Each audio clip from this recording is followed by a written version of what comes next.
How to view, download and submit assignment on school app. First, open the school app. Now, click on the menu option. Click on Assignments. Here, you can see all the assignments. Now, click on the subject to view the assignment details. On the top right, if you click the download button, you can download the files given by the teachers. Click on Files attached by teachers to view the attached files.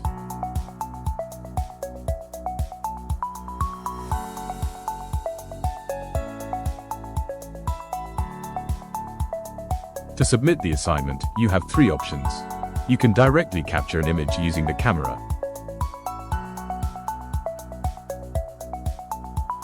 Attach images from the gallery. Or upload a PDF file.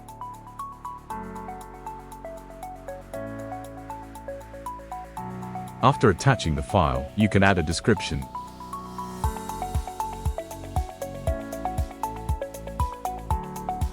Finally, click on Submit to submit the assignment.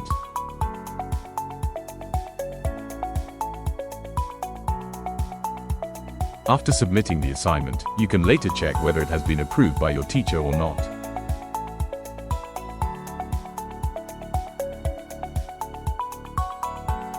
That's all. Please make sure to submit your assignments on time. Please note that only assignments enabled by the teacher can be submitted through the app.